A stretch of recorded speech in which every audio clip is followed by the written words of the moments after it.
You are listening to the Two and Out CFL podcast, a proud member of the Canadian Football Podcast Network. It's Travis Currah and Sheldon Jones, the Two and Out CFL podcast. I hope you're well after semifinal weekend in the CFL. Sheldon, I'll ask you, how are you feeling, brother? Rough, brother. Did some celebrating after the game and paying for it now. This is like the first hangover I've had in like 5 years. It's ridiculous. That's why I don't drink. And you were talking a big game, too. Got a little out of hand. That old fashioned tipped you over the edge a little bit, I think. It wasn't even a good old fashioned. That's the thing that rattles me. Should have went across the street and got one of those smoked ones at Hotel Sask, but whatever. Had fun. You can see me. I've got my toque hair, my hat hair rolling. The Mosaic Stadium wind was not kind to my beard. I'm having a bad beard day, but we're here to talk about the Argos and the Riders moving on to the Final Four in the Canadian Football League. But I want to bring this up first, Sheldon. We got an email at twoandout.ca from James Kushner, who lives in Sarasota, Florida. I thought that was cool, as it was.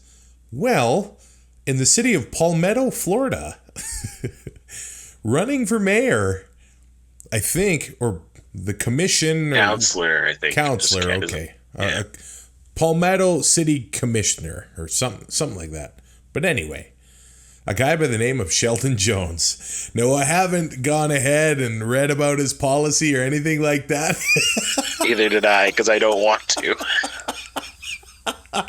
But a guy by the name of Sheldon Jones could be taking municipal office in Palmetto, Florida. And I thought getting that photo of the campaign signs in our email, that was hilarious. Yeah, that popped me.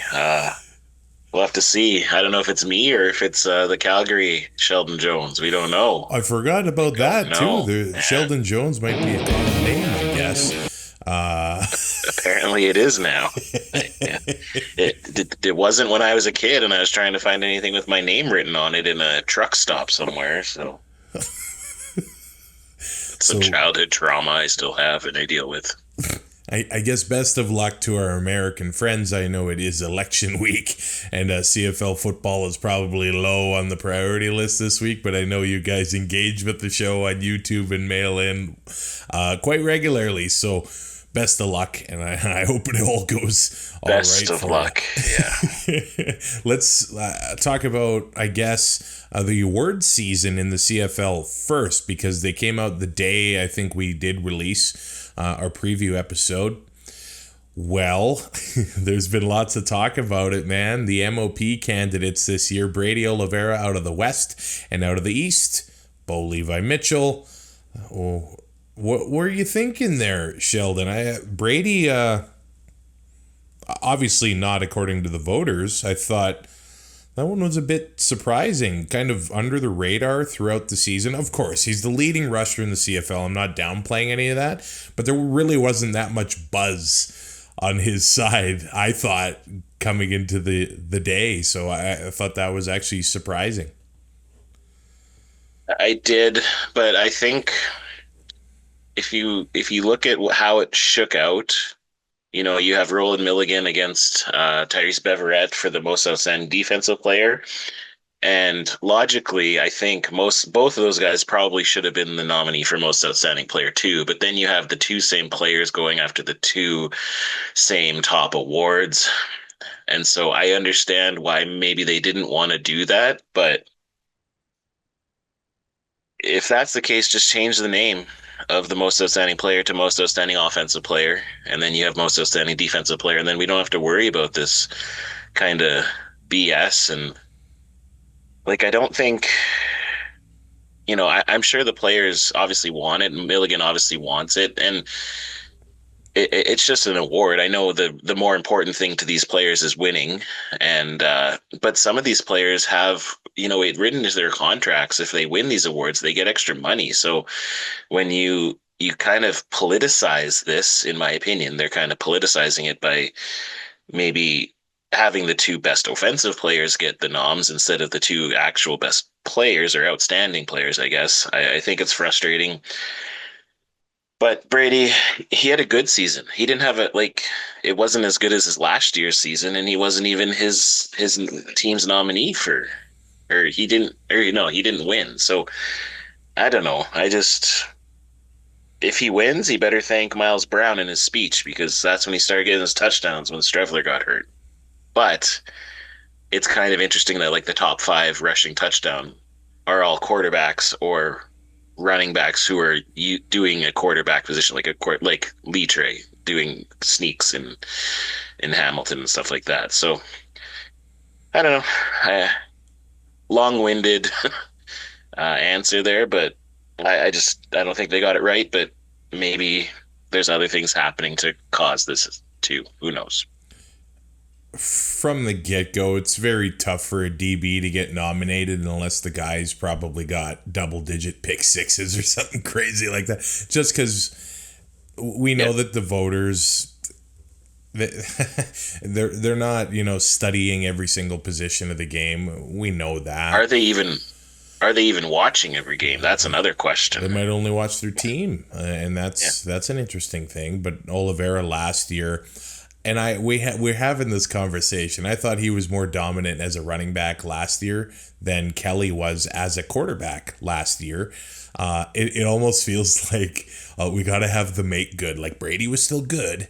And last year, look who won the MOP and then, made all the wrong headlines in the offseason. We know that if Brady wins the MOP, he'll still be saving puppies in the offseason and will look good.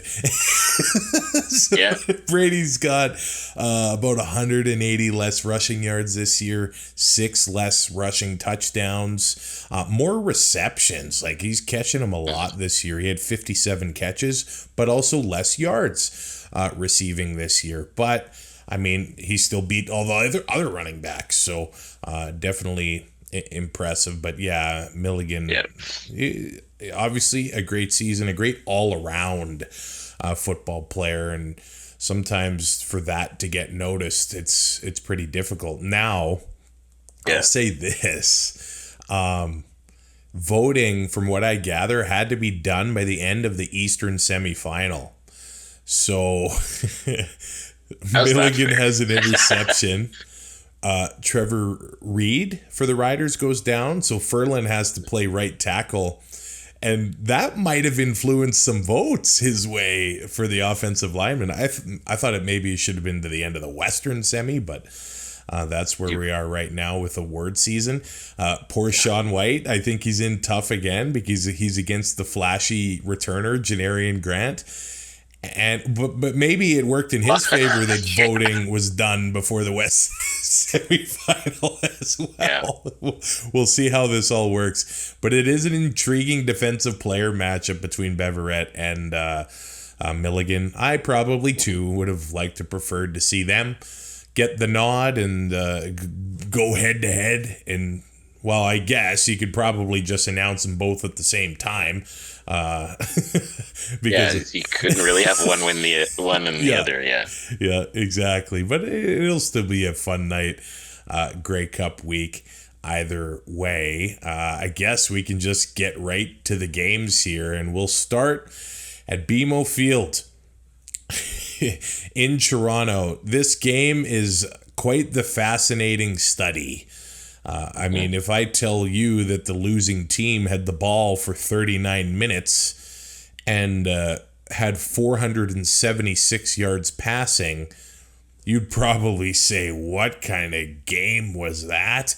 But that's exactly what happened. The RedBlacks got off to a fast start here, but in the end, losing 58-38.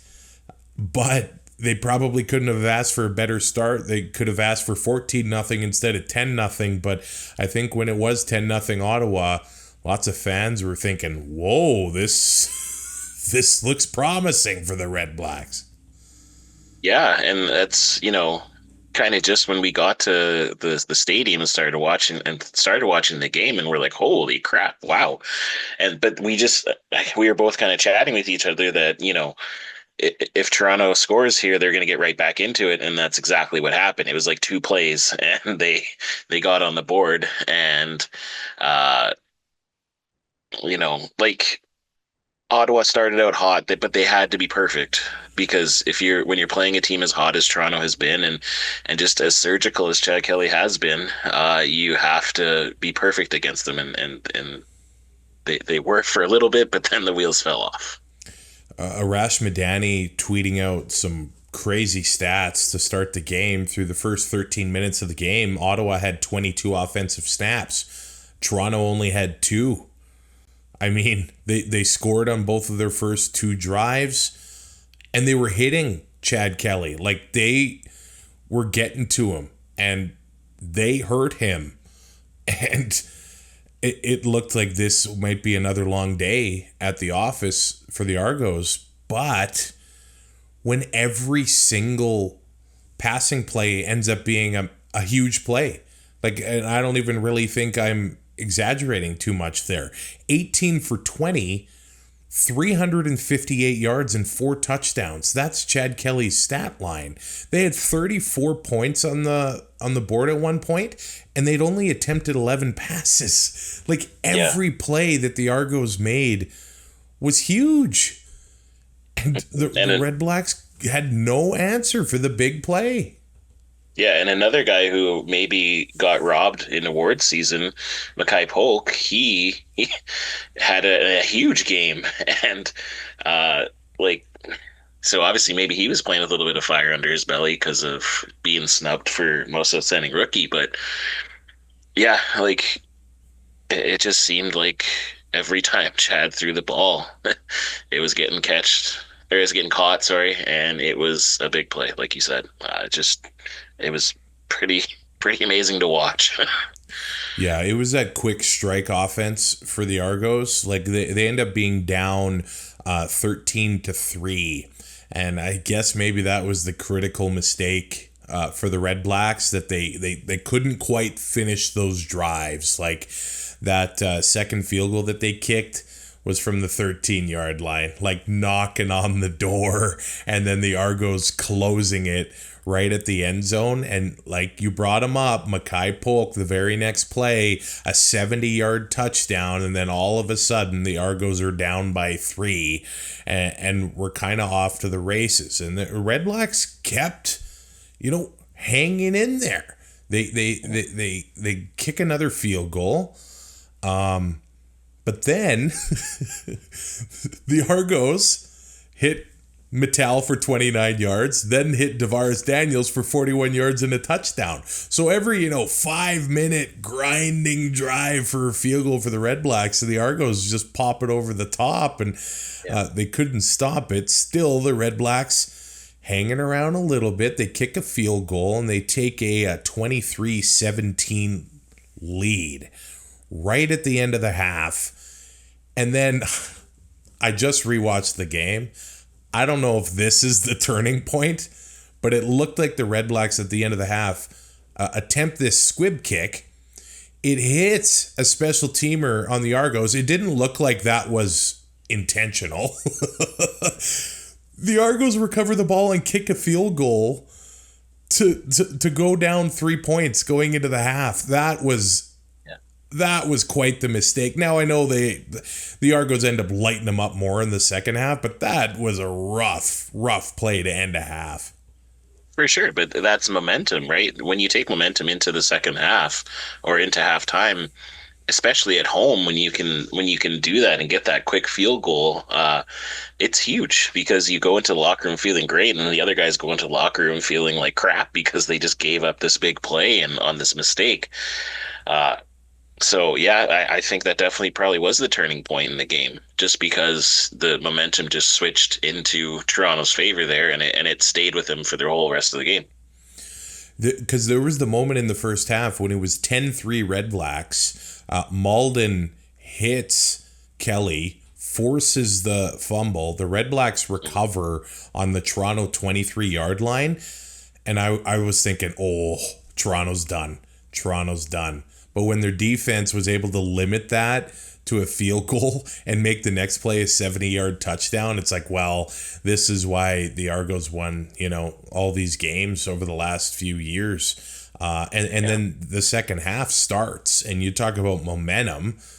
Chad Kelly hits Tavares Daniels for a touchdown to start the half. The RedBlacks aren't able to do anything for the next drive. And then the Argos are in the end zone again. Suddenly, it's 34-23 Argos. And now the RedBlacks are the team that have the mountain to climb here. Like that Argo offense was firing on all cylinders. And I thought that their bread and butter, and maybe that's what the RedBlacks were doing, kind of selling out to the run. But Kadeem Carey only had 9 carries for 43 yards. That was a bit of a different game plan that I expected from the Argos, and maybe the RedBlacks were in the same boat. Yeah, that's completely fair. They were definitely caught off guard by everything in this game. Clearly, and then at the end of the game, it just got away from Ottawa because they're trying to force it down the field, they're trying to make it happen, and then 2 pick sixes, and I have to think that the coaches and actually the RedBlacks got within 9. They were originally 3rd and goal from the 1. They ruled it no touchdown. The thing gets reviewed. They make it a touchdown. And you're thinking, are they going to be able to do this? So the Argos kick the field goal. It's 44-32. And then that's when it completely falls apart for the RedBlacks. Whit McManus picks it off. And I have to think that there were moments where the coaches panicked. When McManus laterals it to Tavares McFadden, and what does he do? He takes it to the house. It's something about those defenders. I think it's in their instinct to just lateral it and raise the blood pressure of coaches a little bit. Yeah, well, I think it's just like whenever a defender gets their hand on the ball, they just want to score. They always want to score on that play, and so they're willing to take those risks. But like that was incredible play. I loved watching that, and it's just so entertaining when these guys can make magic happen like that. Yeah, that was so cool. And then the very next drive, Benji Franklin returns a interception, 71 yards to the house. At that point, it's 58-32. I know the RedBlacks did get another touchdown with Braylon Addison. I guess the game was bookended with Braylon Addison touchdowns. He had a great touchdown to start the game, and then at the end of the game, caught a touchdown as well. They lose by 3 scores in this one. But I think, I think the future's bright for Drew Brown.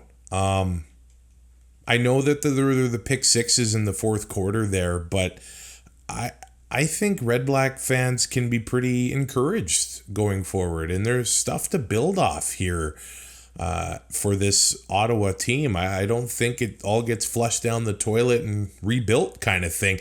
I think we can expect more changes from the other team that lost this weekend, but I'm not so sure from the Ottawa point of view. They're probably going to want a full-time running back going into 2025, but and they got great receivers there. I think, clearly they're going to want to figure out those defensive schemes and not give up big plays like that. But the season Khalil Pimpleton had, a full season of him.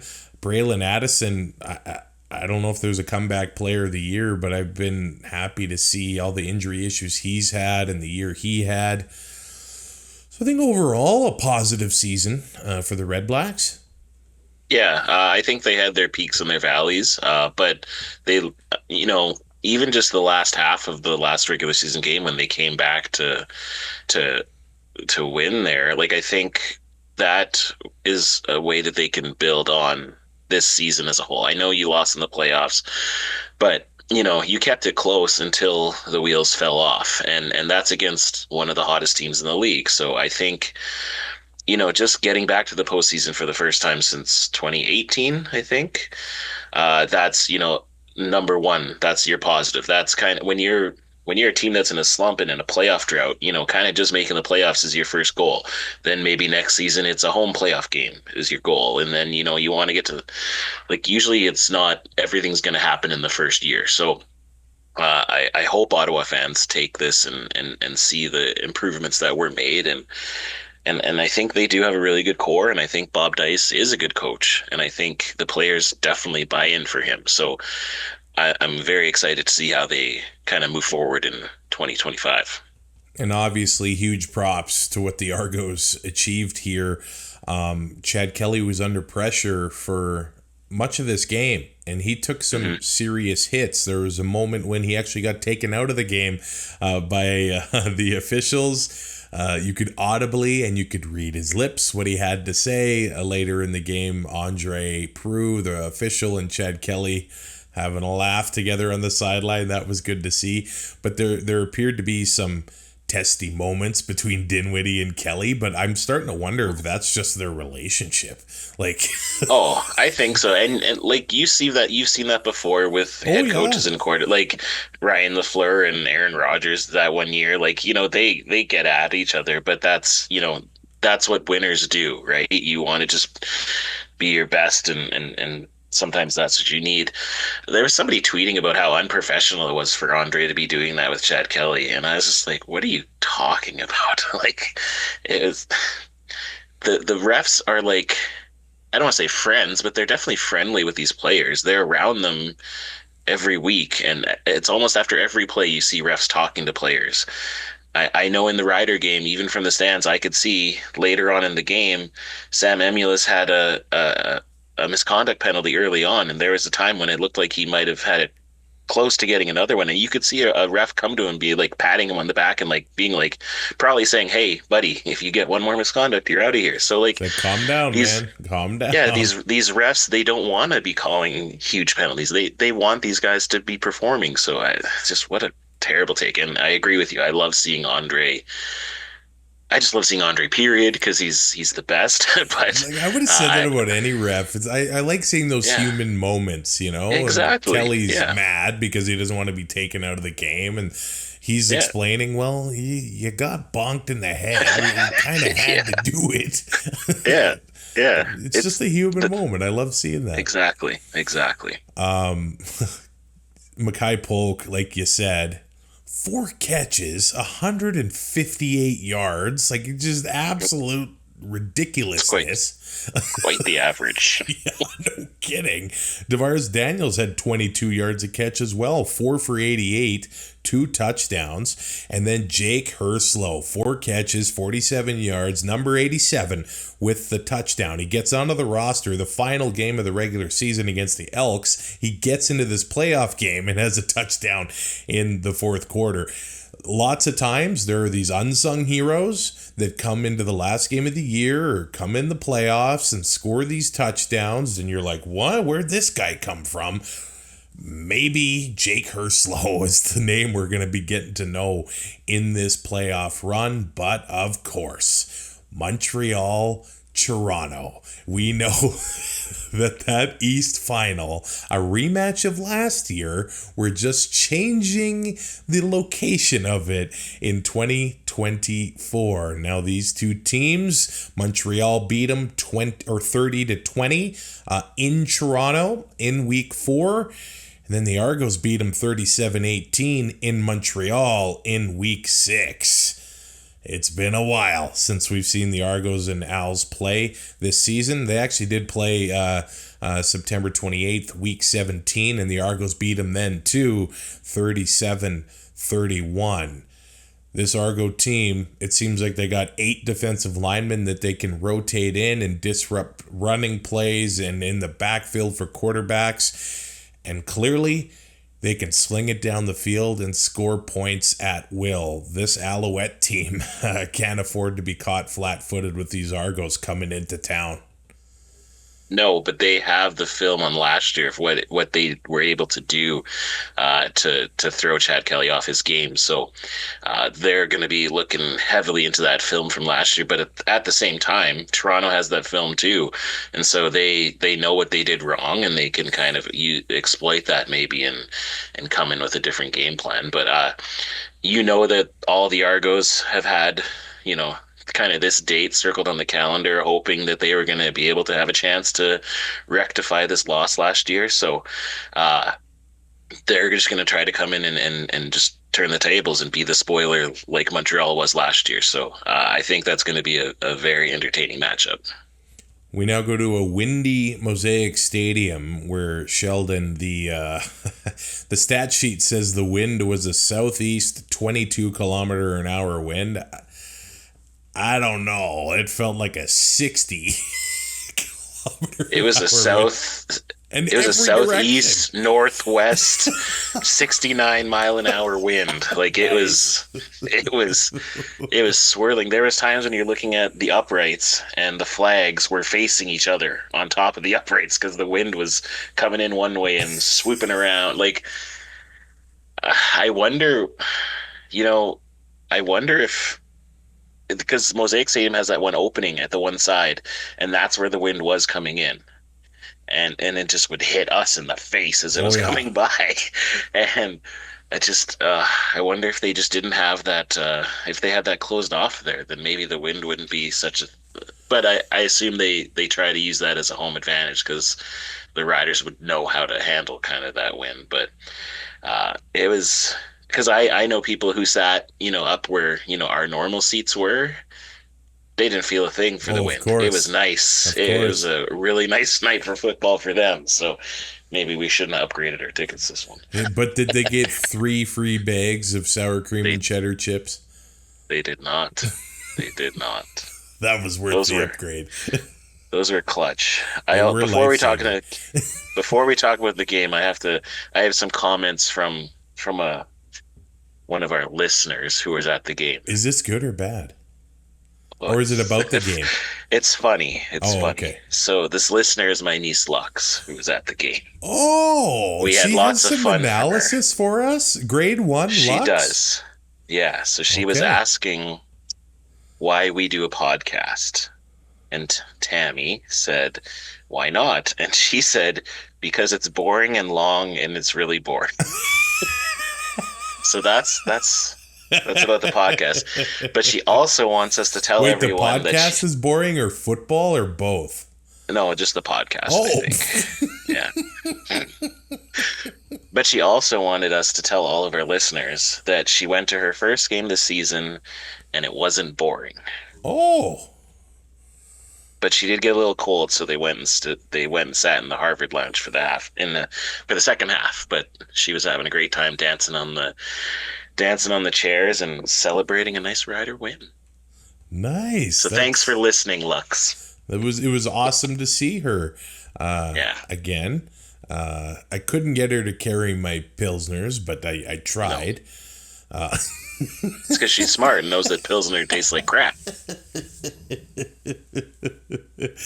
28-19, the final in favor of the Obsidian Green Riders. I ran into some members of Two and Out Hamlet after the game. I believe his name was Rod or Ron. I was not completely clear for some reasons, but man, the crazy wig. His in-laws actually cheer for Winnipeg.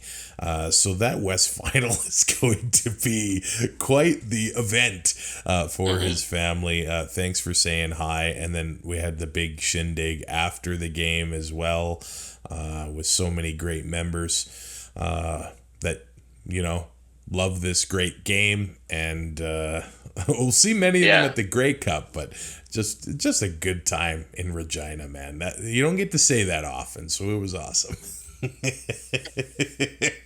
Wow.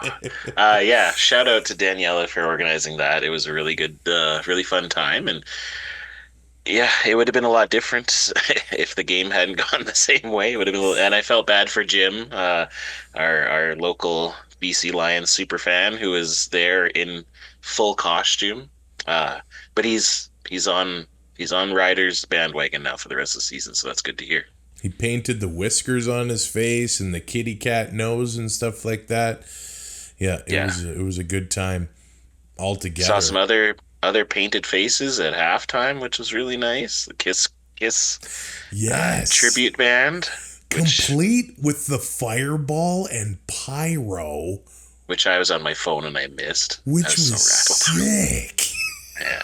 And then and the Mark band Johnson was at Vic's Tavern. Yeah, and Mark Johnson gave the good "you wanted the best, you got the best" intro. I popped for that. Oh yeah, what a great experience altogether. And you know what, the Lions got off to a really good start, to say the very, very least. They pulled a play-action play.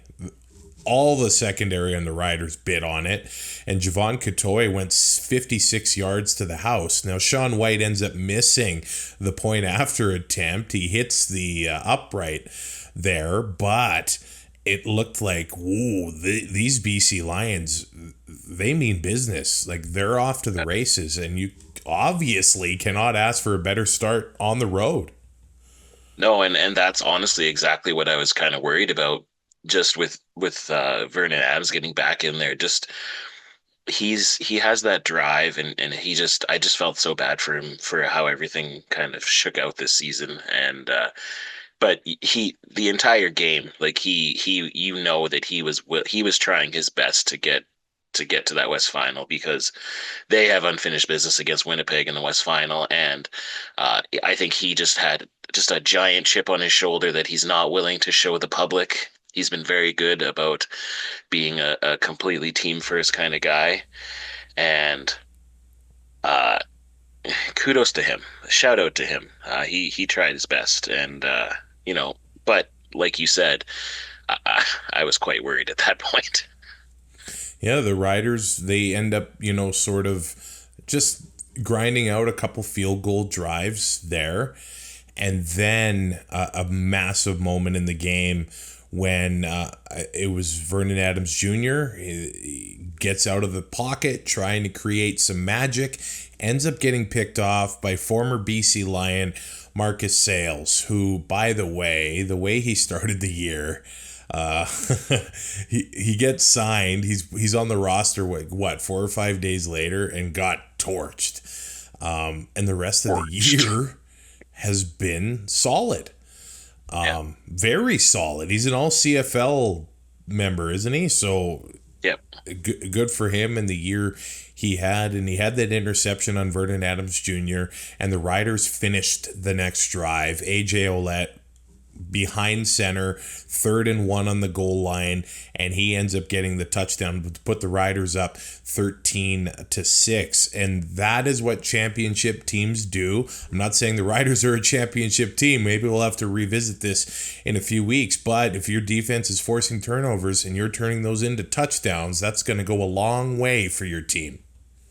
Oh, 100%. And also wanted to give a shout out to another kind of player in the same situation, Jalen Edwards-Cooper. He signed with the Riders, failed his physical, and then went back to the Lions. And he actually played quite well in this game too. So it was kind of interesting seeing the two former, DBs from the other teams kind of. I know Jalen Edwards-Cooper didn't actually play for the Riders, but he was technically still once a Rider. So both those guys had played really well, and I really like that AJ Ouellette call. I know other teams have been doing that. The Riders haven't up until that point, so that was a nice kind of wrinkle that Mark Mueller decided to save for the playoffs. But I was quite frustrated that they didn't just go back to that later on in the game. But we'll talk about that when we get there. Yeah, the Riders end up getting stuffed in a 3rd and short later in the game. These Lions, they kept it close all game long, and it was a very physical game. Jalen Edwards-Cooper delivered a punishing hit. Was it Allende Ely of the Lions? He ends up hitting Kean Schaefer-Baker. He ends up taking a penalty on it. Schaefer-Baker is on the ground, and they announced the penalty, and he celebrated the penalty like he just scored a TD. But hey, the Riders delivered a big hit to a receiver later in the game and took a penalty as well. I realized, and the fans booed. after they just got that same thing I happening to know. them. That I know. rattled me. Like, come on, you guys. So like I was like the Riders were like, "Oh, you can hit our receiver, we can do it too." And I'm gonna say I'm the old curmudgeon grumpy guy that remembers when that was like celebrated in football. And there's a part of me that still wants it to be okay. But as long as it's being fair both ways and they both get the flags, whatever. That's the way it will go. But AJ Ouellette put the Riders in the lead. And then it was actually just a few drives later where Vernon Adams Jr. ends up hitting Justin McInnis for a touchdown and tying the game right at the end of the first half. And that could have been a really big momentum getter for the BC Lions and kind of a recovery for Justin McInnis, who was a part of the play that got intercepted, a few drives earlier, and getting a touchdown in his old stadium as well. The leading receiver in the Canadian Football League coming up big for the Lions there at the end of the first half. Did we talk about that pooch kick that Vernon Adams did?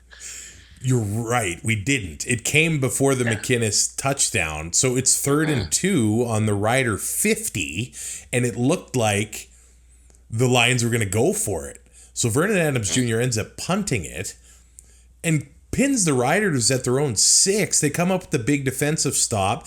And then they get it in amazing field position. The Rider 22 after the Korzak punt went 26 yards, and then the Riders took no yards there. So bringing up that, man, Vernon Adams Jr., pretty versatile guy. Yeah. I looked at you and I was like, that could be the TSN turning point of the game, just because like it kind of completely flipped field position, and then they got that quick score there. I thought it was a great call. Great call by Rick Campbell there. Yeah, that was fantastic. And I think going into the half, tied from the BC Lions point of view, they were probably happy with it. And, a lot of Rider fans, they're pretty nervous about the Vernon Adams Jr. led BC Lions. And they were probably like, I'm okay with the tie. Yeah, but I was feeling okay, but still nervous. Yeah, and then I think in the second half is really when the Riders got dialed in here, and especially Trevor Harris. Like, he was making some pretty wild throws there, and when he hit Schaefer Baker, and that's when Schaefer Baker ends up fumbling it, but the Lions got that penalty kind of thing. And then AJ Ouellette with his, I think, best run of the season at the best time, that 30-yard touchdown on the Riders' first possession in the second half, that was a massive play. That was the play that I've been waiting for this entire season, that I knew he was capable of, and I knew as soon as he had that hole, he was going to hit it. And yeah, I know that he was waiting for that too, because you can see how he looks when he gets kind of stuffed or something like that. Like, there's no denying the amount of pressure he puts on himself, but also just how hard he works when he's out on the field there. So I was really happy to see him get that and get that big touchdown. But the Lions hung around, man. They come back with a field goal, and then they stuff the Riders on 3rd and short, the Shea Patterson thing. And then Sean White hits the upright again. Yeah. And then actually the Lions were the ones that got the next points to make it 2019 Saskatchewan at that point. You do the math, it easily could have been 23-20, Lions at that point. Those missed kicks. And there was actually a field goal that I think the one that White actually made, the way that ball moved, the wind was definitely a factor on the Lions kicking game that night. And in the fourth quarter, it easily could have been 23-20 BC instead of 2019 Saskatchewan. 100%. And that's what happens in playoff football games, and it's up to the other teams to kind of capitalize on the momentum. And the Riders maybe didn't do the greatest job of capitalizing on those those two misses. I guess the one is only an extra point, but like I think they got kind of lucky that they didn't capitalize right off them. But they hung around, and the defense kind of just in the fourth quarter just decided to really show why some people would say that they're one of the best defensive units in the league.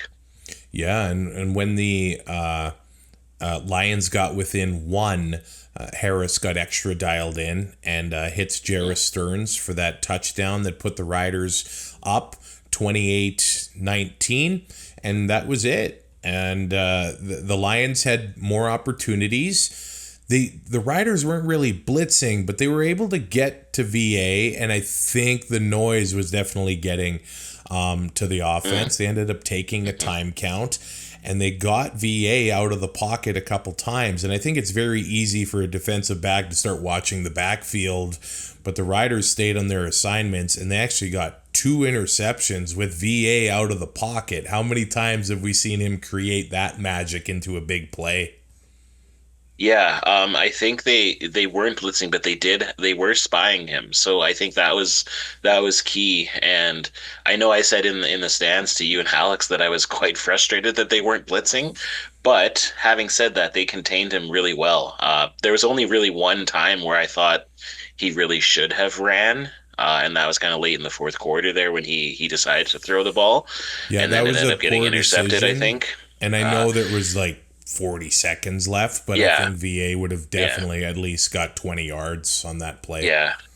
But like I said, the Riders did a really good job of it's kind of reminiscent to me of the game that they played against Edmonton where they kept Trey Ford pretty much in check. It was just Javon Leake who was the one who decided to destroy them on the ground. But the defense, they were up to task, and kind of fitting that Roland Milligan was the one who closed it out. The Riders actually did have a few injuries on the day. Trevor Reed, the offensive lineman, leaving the game in this one. They were able to shuffle around. Miles Brown getting banged up in this one. He left the field a couple times there, but I'll bring up a play from Caleb Sanders, number 92 on the Riders. It looked like he really was not going to catch Vernon Adams Jr. He ended up catching him for a big play. And also Brian Cox Jr. had to leave the game for the Riders as well. So some pretty good pieces for them as they head to Winnipeg. One thing I'll say about this Rider defense, I'll mention it to you, Sheldon. I find that they actually, since the whole defense kind of swarms to the ball, they have multiple chances at tacklers, but it seems like the first guy always takes the wrong angle. Like they I know, over and under pursue a lot. But I wonder if that might be by design.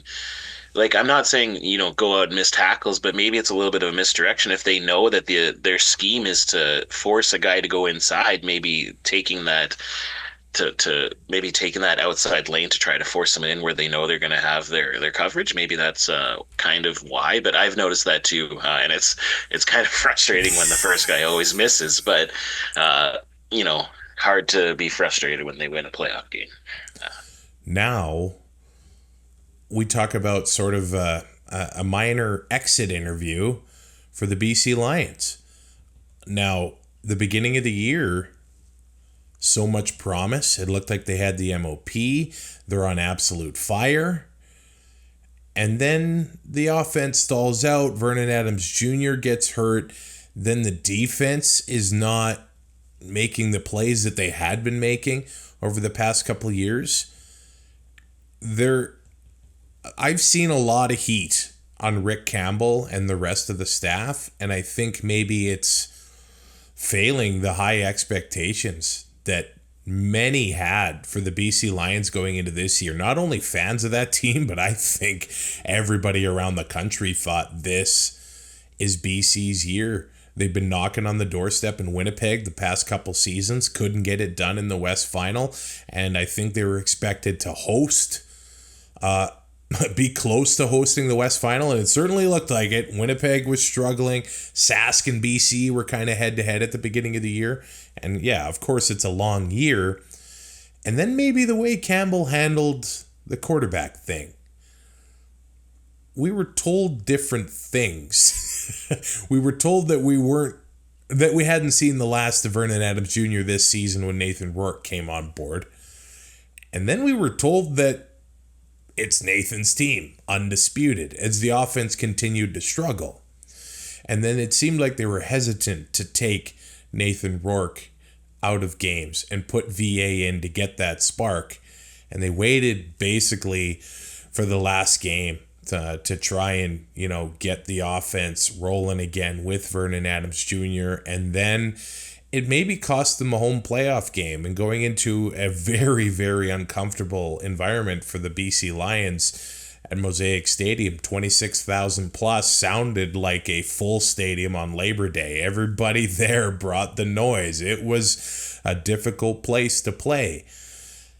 And maybe a lot of that does fall on Rick Campbell. And I think he's probably feeling a little bit of heat right now. Well, I think so. And even more so because the BC Lions have an owner, a great owner, who's not just a guy who's an owner giving them money. He's engaged. He wanted this team to be in the Grey Cup.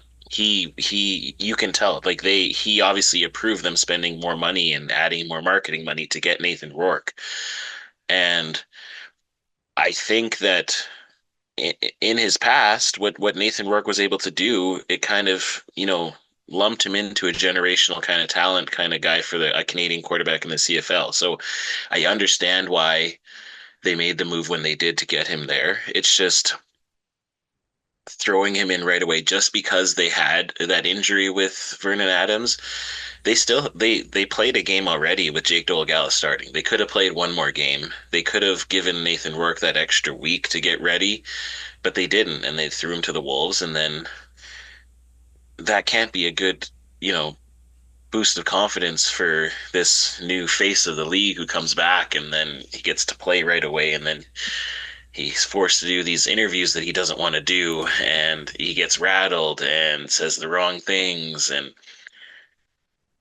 I don't know. But so I understand that maybe Rick's going to feel the heat for that, but I don't think his job is necessarily in question, but I think he might be on, it might be the conversation, okay, so now I'm sure they're going to stick with Rourke.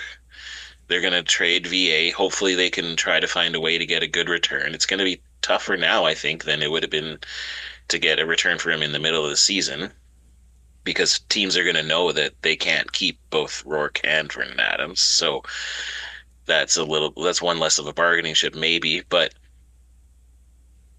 I think he's going to have a chance to get an off season with Rourke and get him used to his players, his coming back to Jordan Meximick's offense if he's still there. It may be a situation where a couple of the other coaches get scapegoated, like in Calgary. But who knows? I just know that I don't think the sky is falling in BC. I just think it's really, they were unopportunistic in this home Grey Cup, and we'll see what happens next year for them, though. I think the conversation, and maybe it's because I'm younger and I don't remember these conversations in the 90s but then again, the Grey Cup a lot of times was just in Toronto and Vancouver. So yeah. It's not like you expected unless you're a Lions or an Argos fan, to see your home team in the Grey Cup. But about a decade ago, I feel like if a team's hosting the Grey Cup, there's almost this expectation that they're going to be in it. I think it kind of switched around 2013 when the Riders were hosting, because of how all in they went, and they clearly went all in getting these veterans, and they were able to get them to get together on the same page, because then the next year after that, that was when BC hosted, and they made it to the Grey Cup, right? No, 2014 was the Stamps beating the Ticats, Brandon Banks. But I thought there was a streak. There was a streak Riders winning the Grey Cup in 2013 at home was the end of 3 years in a row.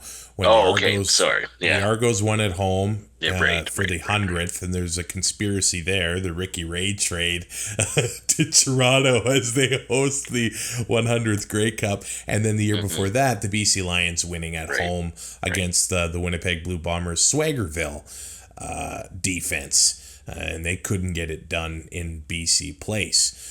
So maybe it wasn't the Riders that started it then, but maybe they had the pressure on noticing that the two previous Grey Cups had the host team, so that's why they went all in. Maybe, yeah. But this roster could see some changes. I do think it's difficult for a player that got a shot at the NFL, like Rourke, like Betts, to come back and then readjust in the middle of a year. So Betts only signed for the remainder of this year.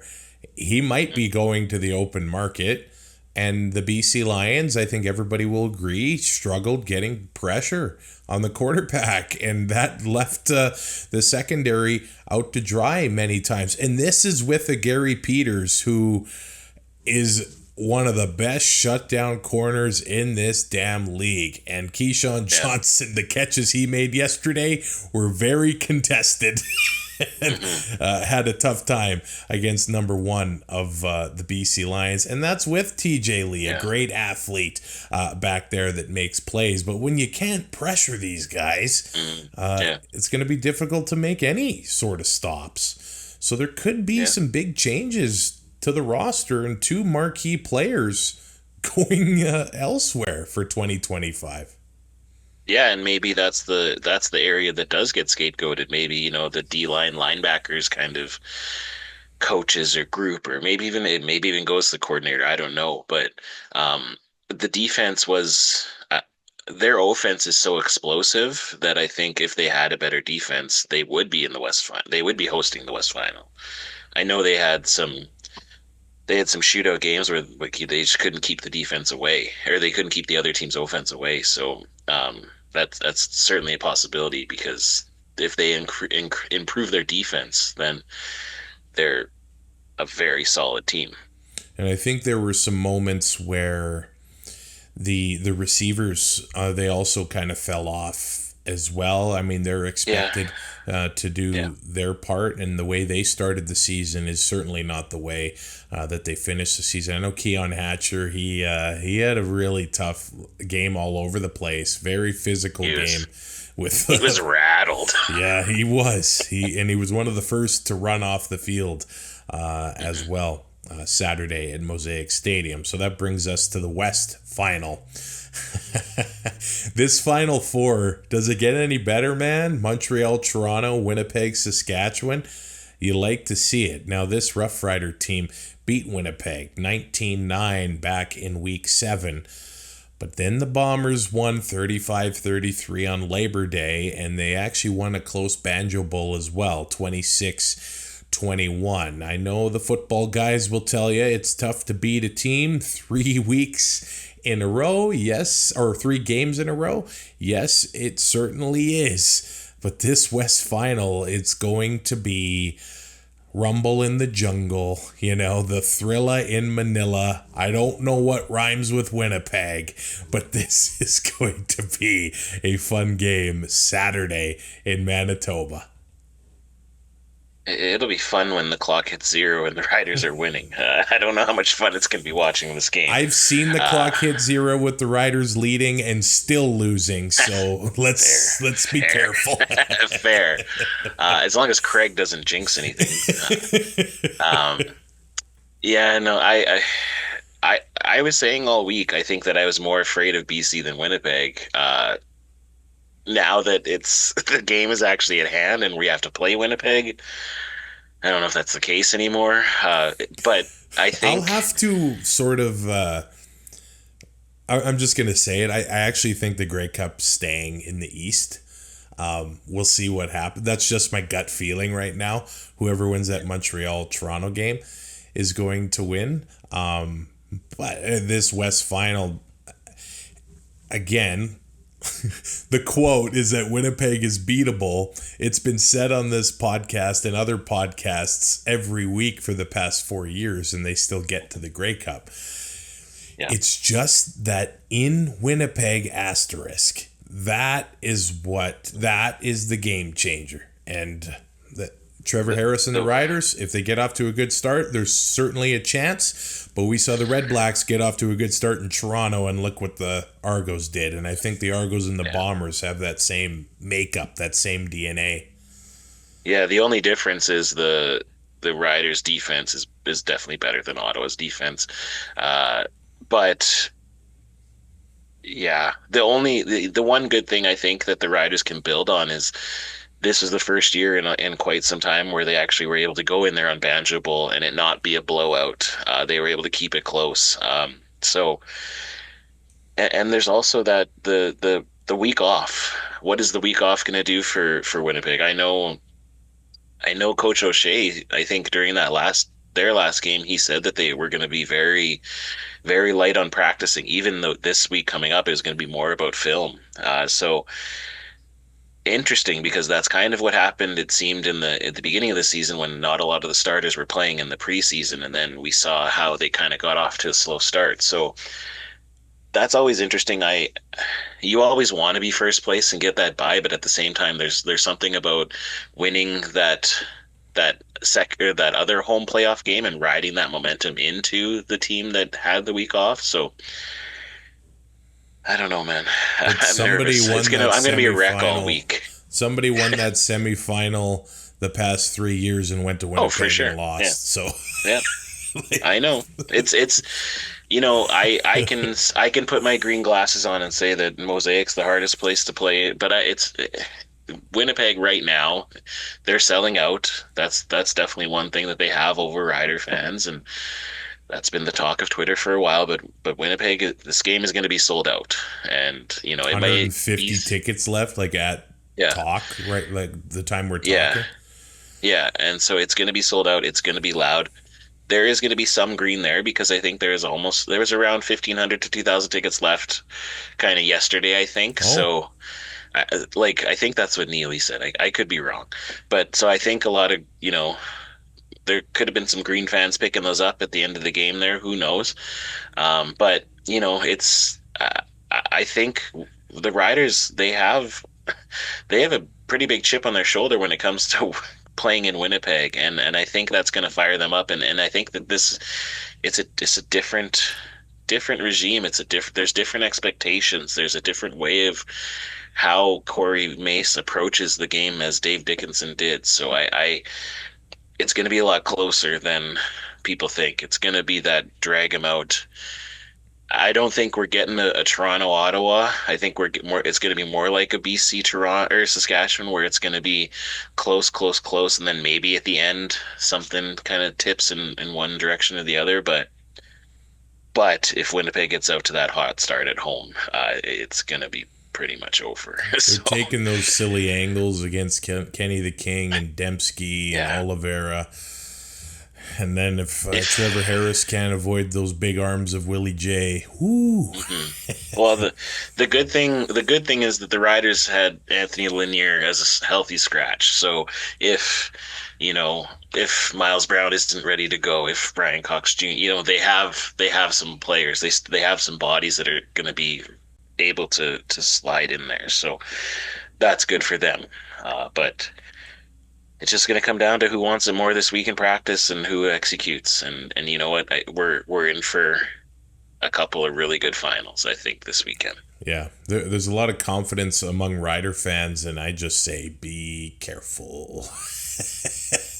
Be careful with your money. I'm just probably going to load up on Chinese food and load up on sodium that day. That'll get me through. Division final Saturday in the Canadian Football League. I'm Travis Currah. He is Sheldon Jones. Hit up the website twoandout.ca, and you can find our Patreon there. You can send into the show with the mailbag feature, and it's easy to go on Spotify or Apple Podcasts and rate the show. It's a free way to support Two and Out. Yeah, you're right. 5 stars, not 1. 5 stars. Although, give us a 5-star frog splash on that review. Exactly. I will sell for you as well, and you can review and comment. You wouldn't have a choice, man. YouTube as well. We'll talk to you later this week to get you ready for Argos, Als, and Bombers, Riders.